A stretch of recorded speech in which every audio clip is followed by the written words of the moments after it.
Justicia. Es una palabra que usamos todo el tiempo, ¿no? Todo el tiempo. Hablamos de un trato justo, de una decisión injusta. Resuena muy dentro de nosotros. Y desde la antigüedad, pues la imaginamos como esta mujer con los ojos vendados, una balanza, una espada. Símbolos de imparcialidad, de equilibrio, de poder. Exacto. Pero más allá de los símbolos, ¿qué es? ¿Es una fórmula que podemos descubrir con la razón o es algo que más bien construimos juntos? Esa es la pregunta del millón. ¿Es algo universal o depende siempre del contexto, de la comunidad? Hoy tenemos sobre la mesa una serie de textos fascinantes que abordan justo esa tensión. ¿Y cuál sería nuestra misión hoy? Pues vamos a explorar las ideas de dos gigantes del siglo XX, que representan, digamos, los dos polos de este debate. Por un lado, John Rawls, que buscó esa fórmula universal. Y por el otro, sus críticos como Hans Kelsen o los comunitaristas que decían, un momento, la justicia siempre depende del lugar y del momento. Ok, me encanta. Vamos a desglosar esto. Y creo que el punto de partida tiene que ser Rawls, porque su trabajo, básicamente redefinió las reglas del juego. Totalmente. En su libro de 1971, Teoría de la Justicia, John Rawls plantea una pregunta que parece simple, pero es de una complejidad brutal. A ver. Si tuviéramos que diseñar una sociedad desde cero, sin saber qué lugar ocuparíamos en ella, ¿qué principios de justicia elegiríamos? O sea, no quería describir la justicia, quería construir un método para llegar a ella. Y para eso nos invita a su famoso experimento mental, la posición original. Es una idea potentísima. Muchísimo.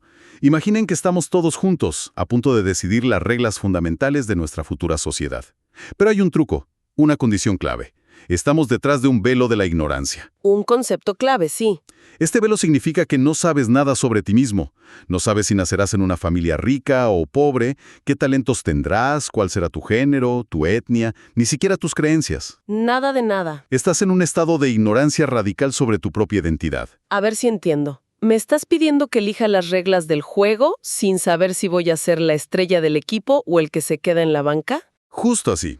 Es una idea que te obliga a pensar en todos, porque podrías terminar siendo cualquiera. Es como el viejo truco para que dos hermanos compartan un pastel. Uno corta y el otro elige. Exacto. El que corta, al no saber qué pedazo le va a tocar, tiene todos los incentivos del mundo para cortar dos mitades lo más iguales posible. Esa es precisamente la lógica. Rawls argumenta que, en esa situación de imparcialidad total, cualquier persona racional llegaría a un acuerdo sobre dos principios fundamentales. Ok. El primero es casi de sentido común. Cada persona debe tener el derecho al sistema más amplio de libertades básicas. Libertad de expresión, de conciencia. Lo básico. Lo básico. Y son innegociables. No se pueden cambiar por más dinero o bienestar. Ok, hasta ahí todo bien. Máxima libertad para todos. Pero, ¿qué pasa con la plata, con los recursos? Ahí es donde la cosa se pone complicada. Y, supongo, más interesante. Aquí es donde entra el segundo principio, que es la verdadera joya de su teoría y el más polémico. Ajá. Dice que las desigualdades sociales y económicas son aceptables, pero solo si cumplen dos condiciones muy estrictas. La primera, que los cargos y posiciones que dan acceso a esa riqueza estén abiertos a todos en igualdad de oportunidades. Juego limpio. Juego limpio. Y la segunda condición es la que lo cambia todo. El famoso principio de diferencia. Exacto. Esta es la condición de oro. Las desigualdades solo se valen si terminan beneficiando más a los que están en la peor situación. O sea que Rawls te dice, ¿quieres ser multimillonario? Perfecto. Pero tu éxito tiene que levantar, de alguna manera, al que está en el fondo del pozo. Eso mismo. Si tu riqueza no mejora la vida del menos aventajado, entonces esa riqueza para Rawls no es justa. Pero espera, ahí va la crítica más común. ¿Eso no desincentiva a la gente talentosa? Si sé que una parte importante de lo que genere se va a ir para otro lado, ¿por qué me esforzaría tanto? Es una pregunta excelente y Rawls la anticipa. Él no está en contra de los incentivos. De hecho, su teoría los permite. ¿Cómo? Diría que si pagarle más a un médico resulta en una mejor atención de salud para las comunidades más pobres, esa desigualdad está justificada. La desigualdad se convierte en una herramienta al servicio del bien común. Entiendo.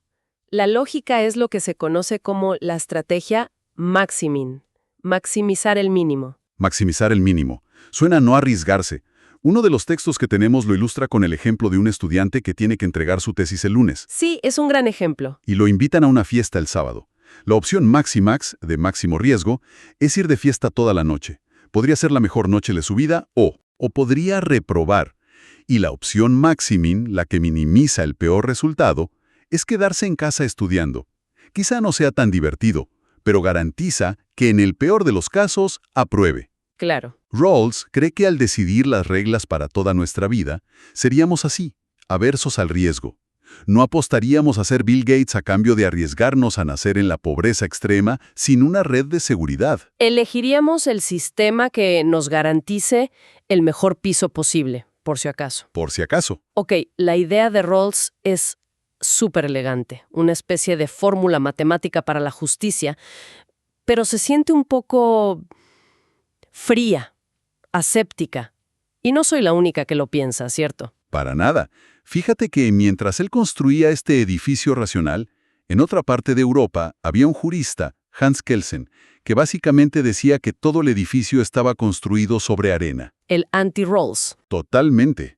Para Kelsen, toda esta búsqueda de una justicia racional es una ilusión. Sostenía que la justicia no pertenece al mundo de la razón, sino al de la emoción y los valores subjetivos. ¿Cómo? Cuando decimos que algo es justo, según Kelsen, no estamos enunciando un hecho verificable. Estamos expresando un sentimiento, una preferencia personal. O sea que para él, frases como dar a cada uno lo suyo, que han sido la base de la justicia por siglos, son Fórmulas vacías. completamente. Él las llamaba tautologías. Porque la pregunta clave es, ¿y qué es lo suyo de cada uno? La fórmula no te lo dice. Claro. Al final, siempre depende de un sistema de valores que no se puede probar científicamente. Para un capitalista, lo suyo es lo que gana en el mercado. Para un socialista, lo que necesita. ¿Quién tiene razón? Kelsen diría que esa pregunta no tiene respuesta. Exacto. No tiene respuesta científica. Entonces, si no hay una justicia universal, nos quedamos con un todo vale. ¿Cuál es la salida de Kelsen? Aquí es donde se pone peliagudo. Kelsen, desde su relativismo, concluye que la única justicia posible es la de la tolerancia. Si no podemos probar quién tiene la razón, lo mínimo es respetar las opiniones de los demás. Pero eso nos lleva a una paradoja brutal, que las fuentes señalan. La famosa paradoja de la tolerancia. ¿Podemos ser tolerantes con los intolerantes? Exacto. Es un nudo ciego. Si eres tolerante con los que quieren destruir la tolerancia, te arriesgas a que ganen y la eliminen. Pero si no lo eres, entonces tú mismo te vuelves intolerante. ¿Y qué dice Kelsen? Él se inclina por lo segundo. Dice que un gobierno democrático tiene el derecho, incluso el deber, de reprimir a quienes intenten derrocarlo por la fuerza. Pero es una solución que, a muchos les parece peligrosa. Claro, porque abre la puerta a que el Estado decida quién es intolerante y a quién reprimir. Justamente. Y este escepticismo sobre una fórmula universal conecta perfecto con otra crítica potentísima a Rawls, la de los filósofos llamados comunitaristas. Sí, como Michael Sandel y Michael Walzer. Ellos no atacan tanto la lógica de Rawls, sino su punto de partida, el velo de la ignorancia. Así es. Para ellos, la idea de un yo abstracto, desconectado de su historia, de su comunidad, de su cultura, no solo es imposible, sino que no es deseable. ¿Por qué? Es que nosotros somos nuestras relaciones, nuestra familia, nuestra nación. Pedirnos que nos despojemos de eso es pedirnos que dejemos de ser humanos. Es como si Rawls te pidiera que eligieras la mejor música del mundo, pero sin oídos, sin haber escuchado nunca una canción. ¡Qué buena analogía! Es imposible. Necesitas tu historia, tu cultura, para poder decidir qué es bueno o justo. Claro. Y Sandel añade algo crucial. Una sociedad de individuos que solo piensan en su propio interés, como los del experimento de Rawls, jamás tendría la solidaridad para aplicar el principio de diferencia. Cierto. ¿Por qué los más talentosos aceptarían que su éxito beneficie a los menos afortunados si no hay un sentido de comunidad, un nosotros que los una? El principio de Rawls requiere un pegamento social que su propia teoría parece disolver, ¿no? Y luego está Michael Walzer, que lleva esta idea un paso más allá. Propone una teoría pluralista de la justicia, que es fascinante. Sí, es muy interesante. Dice que no hay un único bien a distribuir. La sociedad está dividida en diferentes esferas. Exacto. Piensa en esferas como el dinero, el poder político, la salud, la educación, el reconocimiento social, el amor. Cada una tiene sus propias reglas de lo que es justo. A ver, un ejemplo. En la esfera del dinero, el mercado y la competencia pueden ser justos. Pero en la esfera de los cargos públicos, lo justo es el mérito. Y en la esfera del amor, pues son los lazos afectivos. Ah, claro. Y la injusticia ocurre cuando alguien usa su poder en una esfera para dominar otra. Ahí está la clave. Para Weldra, la tiranía y la injusticia surgen cuando el dinero puede comprar poder político o cuando el poder político puede comprar impunidad legal. Como un multimillonario que dona un edificio o una universidad para que admitan a su hijo. Ese es el ejemplo perfecto. Usó el poder de una esfera, el dinero, para corromper las reglas de otra, la educación, que debería regirse por el mérito. Entonces, pasamos de la fórmula universal de Rawls a esta idea de que la justicia depende del significado que le damos a las cosas en nuestra comunidad. ¿Y cómo aterriza todo este debate en problemas que vemos todos los días? Bueno, las fuentes nos dan ejemplos muy claros. Piensa en el sistema de salud de Estados Unidos. Allí, el acceso a la mejor atención médica depende mucho de tu capacidad de pago. Una tiranía del dinero sobre la esfera de la salud. Para Walzer, sin duda, la salud debería distribuirse según la necesidad, no según la billetera. O piensa en el financiamiento de las campañas políticas. Cuando solo los más ricos pueden postularse o influir en las elecciones. La esfera del dinero está colonizando la del poder político. Y esto nos lleva a otra pregunta clave que plantean los textos. ¿La justicia es solo cosa de las grandes instituciones, del Estado, como pensaba Rawls, o nos exige algo a nivel personal? Un dilema profundísimo. Una de las fuentes pone sobre la mesa un caso que nos toca a todos. Los padres que les dan ventajas a sus hijos. Uf, tema complicado. Les pagan las mejores escuelas, usan sus contactos para conseguirles prácticas, les ayudan a comprar su primera casa. Todo eso que parece un acto de amor, en el fondo socava la justa igualdad de oportunidades de la que hablaba Rawls. Claro, es un dilema que te rompe la cabeza. Uno quiere darle lo mejor a sus hijos, es casi un instinto. Pero Rawls te obliga a preguntarte, ¿en qué punto mi instinto de padre empieza a crear una sociedad injusta para los hijos de los demás? Es la tensión entre la justicia institucional y el ethos personal, ¿no? Y el debate no se detiene ahí. No se trata solo de distribuir recursos, la llamada justicia distributiva. También está la justicia como reconocimiento. Exacto. El ejemplo que citan es brutalmente claro. Un banquero afroamericano de Wall Street. Tiene dinero, éxito, estatus. Ha recibido justicia distributiva, pero cuando sale a la calle... Ningún taxi se detiene a recogerlo por el color de su piel. ¡Qué fuerte! Ahí se ve que la justicia no es solo tener cosas, es también ser visto y tratado como un igual, como alguien cuya identidad es valorada. Empezamos este análisis con la imagen clásica de la justicia con los ojos vendados, imparcial. Pero después de este recorrido, parece que ponerse esa venda del velo de la ignorancia es increíblemente difícil.